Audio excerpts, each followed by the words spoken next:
Hi, my name is Betty Gadaloff Mizrahi. I am a certified dietetic nutritionist and a registered dietitian.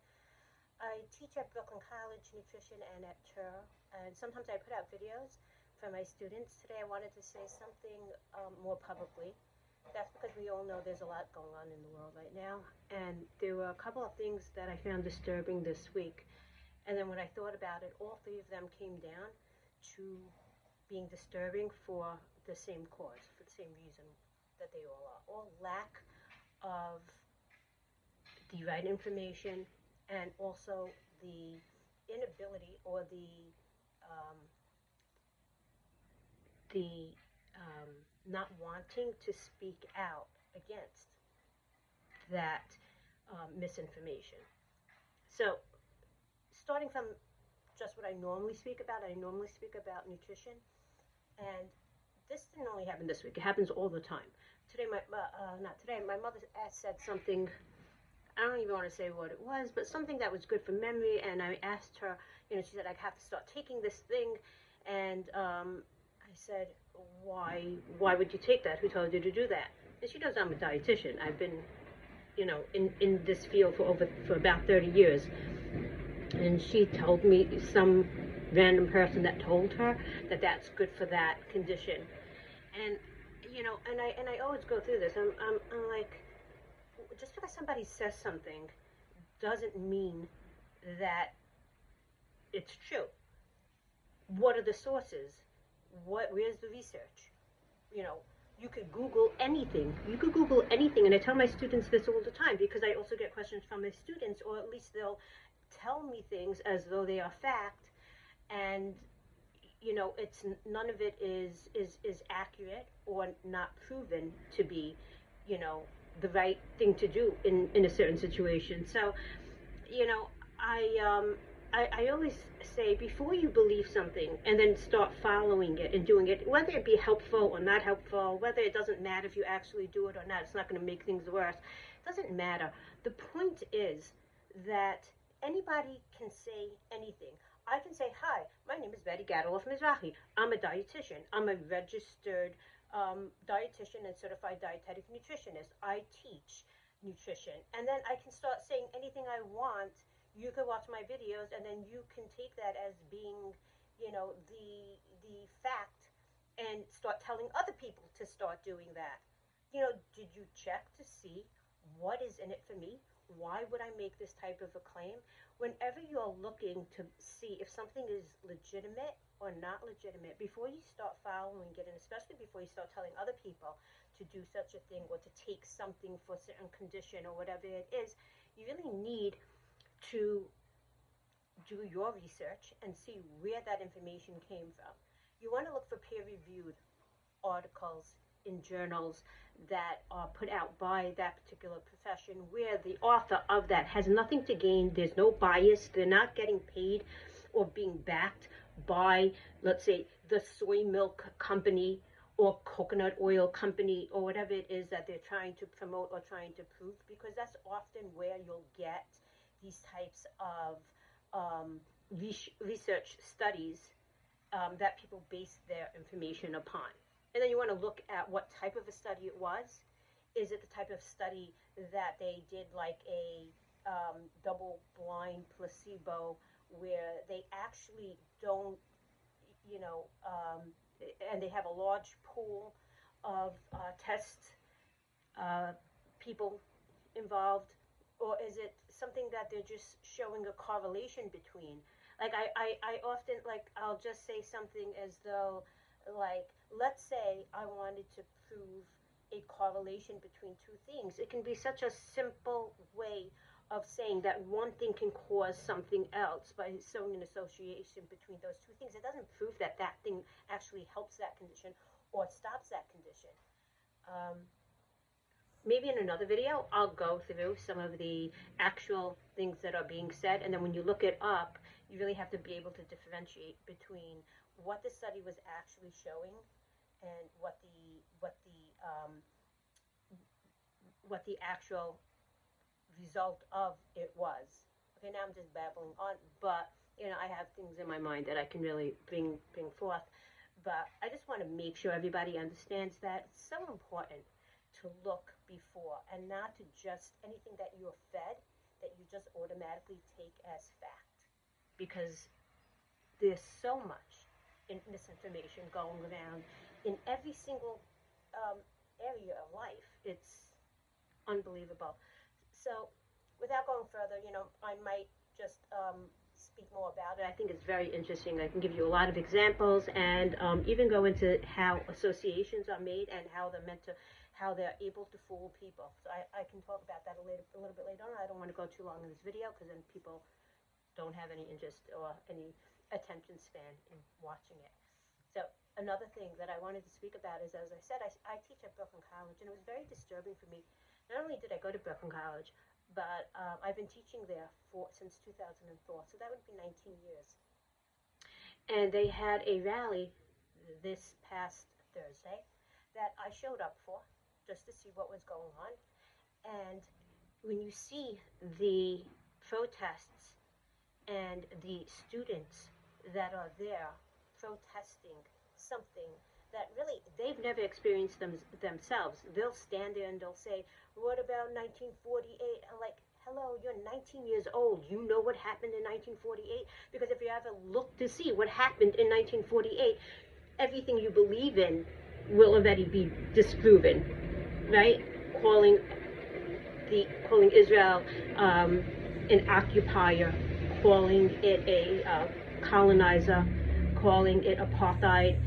I mean, we all know that that's not true, because all you have to look is in the history: 1967, 1948, 1973, all the different wars, everything that Jewish people went through before Israel even became a state. We all know that we all have relatives basically that came from Syria, Lebanon, Egypt, and all of these surrounding Muslim countries that were actually expelled from their country, left with nothing.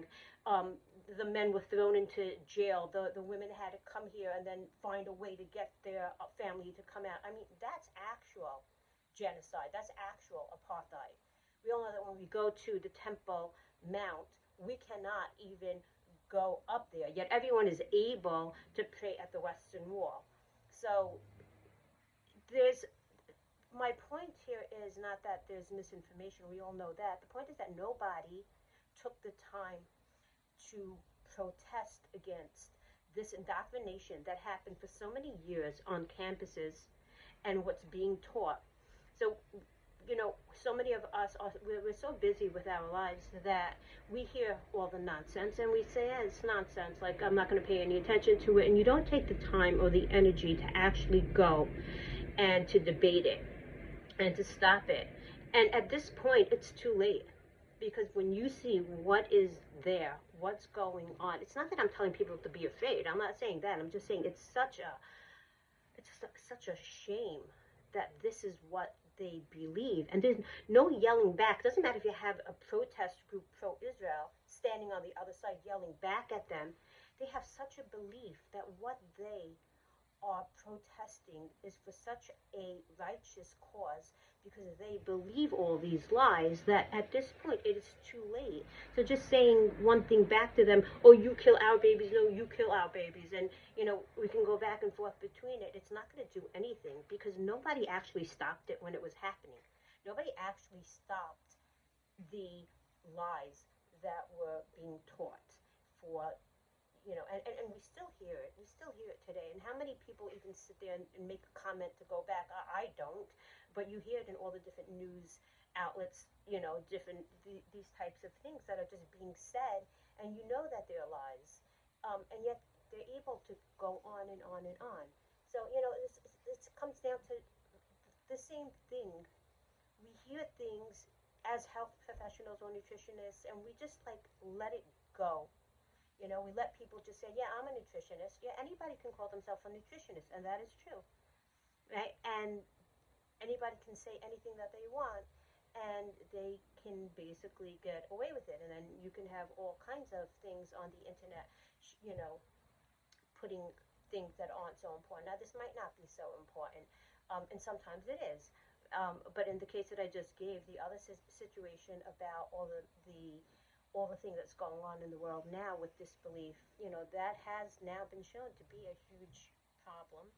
Um, the third incident that I wanted to say something, there's another thing that happened. So I went to a wedding this past week, beautiful wedding in Sheretzion, Shevet Zion. Um, and for a while now, I've made sure that when I go just to a shul, that I'm dressed appropriately because it's a synagogue. And in fact, we even have from the Torah. It says in Vayikra, it says right over here that I am reading in Vahar in Vayikra, Leviticus, and it says right over here in the last pasuk, my Sabbaths shall you observe, and my sanctuary shall you revere. I am Hashem. This is how the Pasha ends.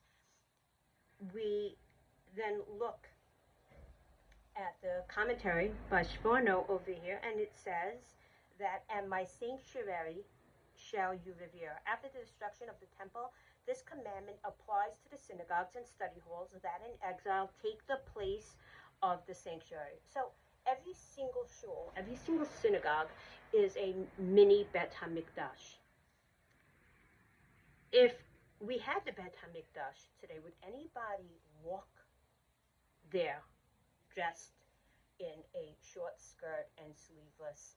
Would anybody, even till today, when I was in Israel, even though I didn't go up to the Temple Mount, you can see people waiting in line of all different nations, and without any question or hesitation, when they're told you have to cover up in order to even step foot here, they do it. They have no complaint against that. It's understood. It's not something that's unreasonable. It's understood that that is how you dress when you go to a holy place.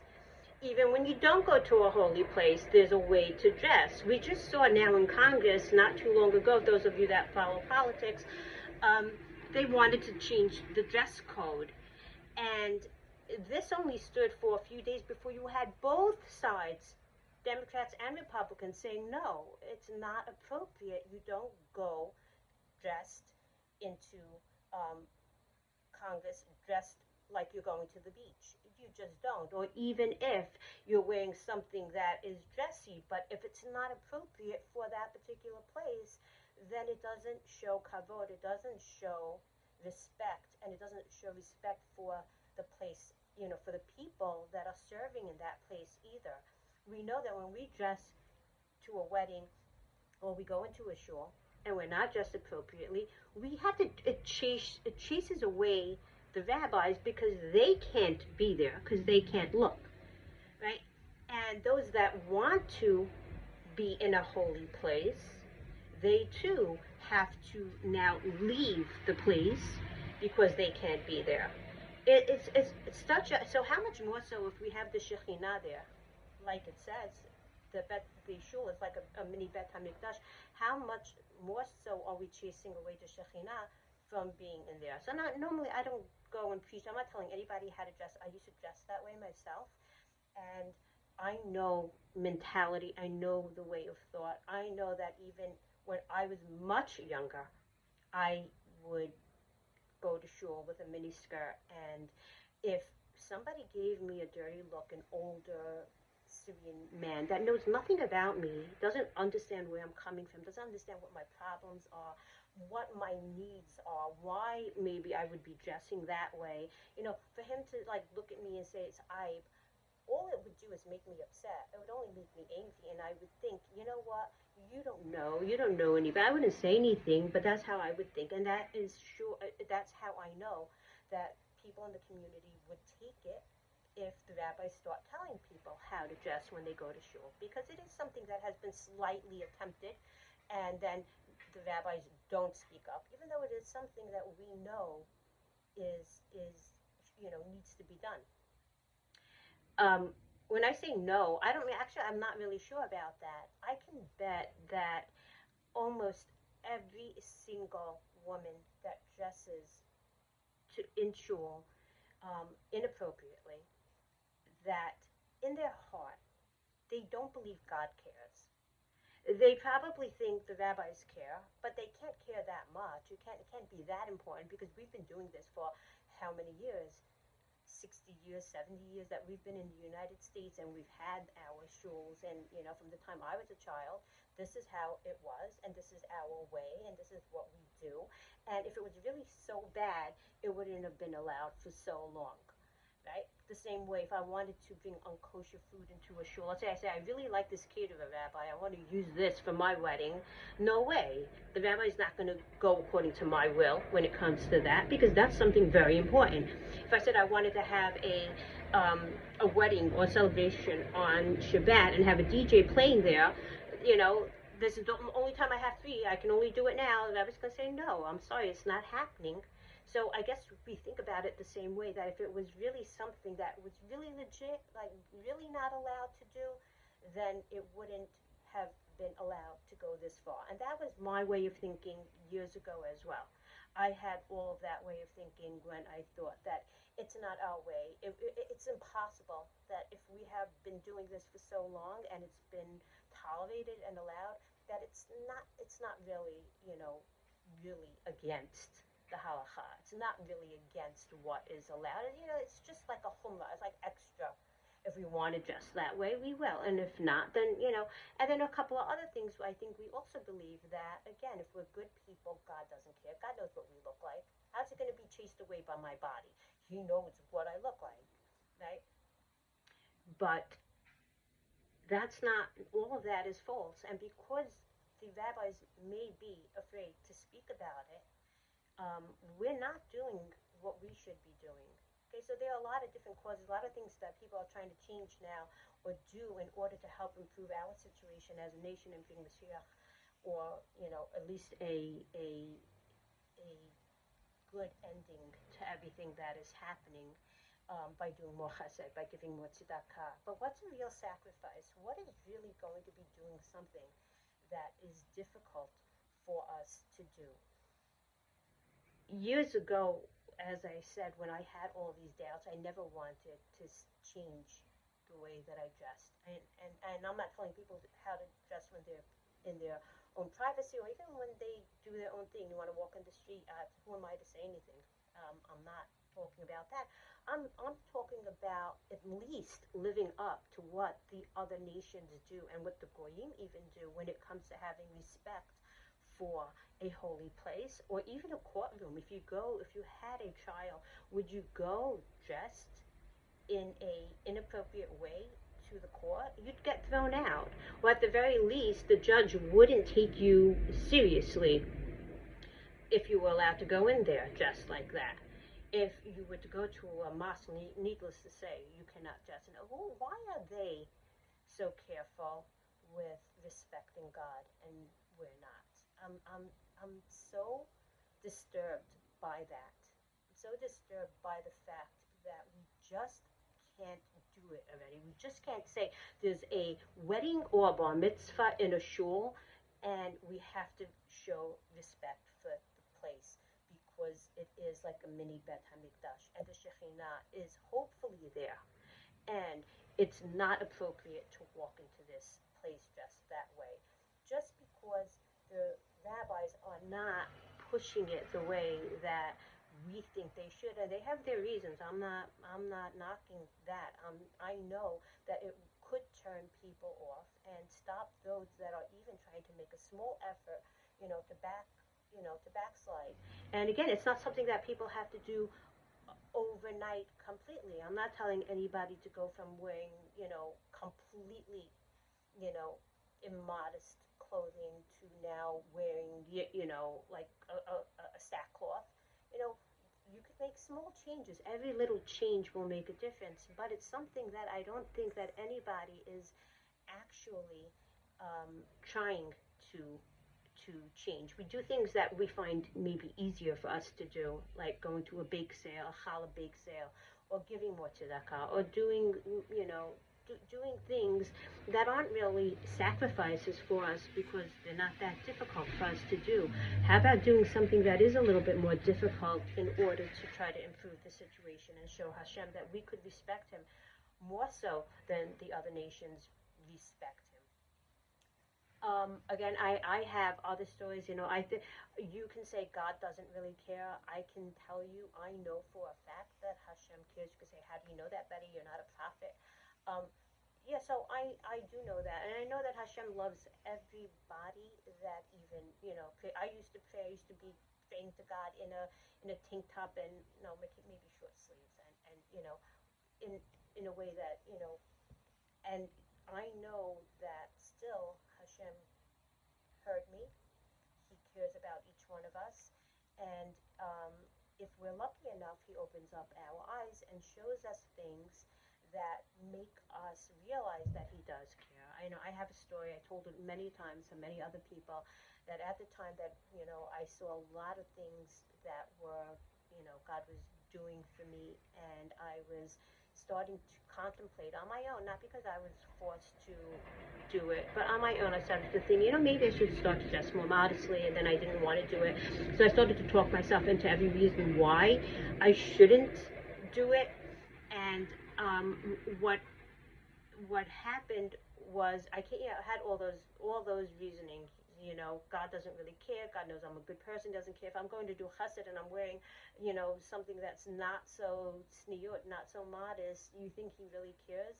No, He's looking at the chesed that I'm doing, and all the other things. If the rabbis, if it was really something that you're not allowed to do, it would have been stopped a long time ago, and all of these things, like it's not our ways, the ways, it's not our minhagim. It was really more of, from other cultures. All of that is obviously not true, but it is something that I think that we all think, which is how we justify doing it. Um, and when I had all of those thoughts, I pushed it out of my mind very quickly. As in, okay, never mind. I'm not doing it. I tried it many times. I feel like I'm wearing a costume. I don't want to do it. I don't want to change that, and that's it. And it, that same night, that idea came into my mind to at least make an attempt to start dressing more modestly. That very night, I was supposed to be cleaning for Pesach, for Passover, and I kept procrastinating and putting it aside. Then I said, you know what, it's very late now. I'm not going to do it. What I'm going to do is I'm going to clear out a closet, my coat closet, on the top where I put all my stuff that I'm going to store, the chametz or whatever it was at that time. And I came home and I looked to see if it was empty, and I felt around. It was very high up, and even on a ladder, I'm not too tall, so I had to feel around for it. There was nothing up there except for a CD. And that CD was this one. And you can see what it says right there. It says modesty. So that was a little bit, I never saw the CD before in my life. I don't know how it got there. I didn't put it there. There was nothing else up there. But that was a clear indicator that God at least wanted me to listen to it. So I did listen to it, and many of the things that I tried to excuse or say, didn't matter, was addressed in it. And I said, at least I'm gonna try. I'll make a try. And then little by little, there's so many miracles. Maybe I'll say it on another video. I went very long here. So many miracles happened from that point on. Just somebody gave me a ton of skirts out of no place where I didn't even have. I had maybe one that was over my knees, and so I got a whole wardrobe. Just I can't even explain it like without going in. It's like fascinating to me. But so many other things that just you see that God really, when you make that effort, God helps you do it, and it really wasn't as hard. And I'm very happy that at least I feel like Hashem spoke to me, and in that way, obviously not talking to me out of the voices, but he kind of talked to me, and I know that that is something He does want. He does want it from us. He does want it from our people. I think it's something that we can do. We are a wonderful nation. I love every single person in the community, and I think we have so much to give, and we do. We just have to, make an effort. I think in areas that we're not very strong at. And regardless if we have the people in charge putting down their foot and saying you can't do that, there are reasons why they don't want to do that. But and again, that comes back to what I was saying before: disbeliefs, not believing the right way, and by people that are in charge not speaking out and enforcing it and letting it go for so long that it wasn't stopped. And now it's almost, you would think it's almost too late. I think we did have a chance when COVID came and we didn't have the ability to make weddings in our shuls and go to shul. I think that would have been a good reset time, but it wasn't done then. And this is one thing that I want to try to, maybe if I can even, you know, get one of you to start thinking about it, making that change. Um, then at least I know that I did something, because we have a lot of wonderful people that are doing a lot of things for the troops, for the people in Israel, for everything and anything that can be done. But this is one thing I don't see, you know, too many people speaking out about. Um, and it should, and again, I could go on and on and on. Uh, but, you know, one time I also, along the the journey of trying to change at the very beginning, it was hard. There were times that I felt so, like, I joined a girls softball team one time. I decided to do that in Deal, and and when we went up to practice, like, I have muscles because I work out and everything, and I'm like, and I'm wearing long sleeves, and I said, oh, I feel like such a girl. I feel so, I don't mean that in a bad way, but I just felt like I didn't feel, I just felt so like, and you know, I said maybe it's just for the games I'll wear, you know, a tank top. It's gonna be really hard. I feel stupid running around in a skirt and long sleeves, and you know, it was something I was really conflicted about, and I was really debating. It really bothered me, and you know, I started thinking about it and thinking about it, and I went jogging. 'Cause usually I think when I go jogging, and I came back and I came to the conclusion. I said, you know what? I want to, you know, be able to show that I have muscles and, you know, stand up there with a bat and flex it and everything. But what if I had some kind of rash all over my arm? What if I had some kind of skin disease that was gross, and or if I got a burn or something that made it unsightly? Even if I was playing ball, I do everything I can to cover it up. So I should be thankful that I don't have all of those things I just now mentioned. And who do I thank for that? I thank God for that. So why am I going to use something that He is protecting me from having, or doing me a kindness by not giving me pimples all over my arm or a rash all over my arm? And I'm saying, okay, thank you. I don't have that, but you know, now I'm going to do something. You know, so make a long story short, at the end, once I came to the conclusion that I wasn't going um, to compromise what I already decided I wasn't going to do. I looked at my phone when I got home, and it said that the softball league was canceled, and I didn't have to deal then with that challenge. Now you might think, oh, that's a good thing it was canceled. You know, actually, for me, it was a relief, um, and it was just like it just told me, you know what, you passed that test. You know, like, you know, once you make up your mind, you're going to do something. Even if you make a small effort, it makes a difference. You know, when we when it's our time at 120 and you stand before Hashem at your trial, and let's say now you're told by the angel, okay, you're going to go into, put on the last outfit that you wore to that wedding, or you know, pick the age that you were most attractive, and let's see the outfit that you wore to that affair, and that's what you're going to stand in front of Hashem, you know, when you come to your trial.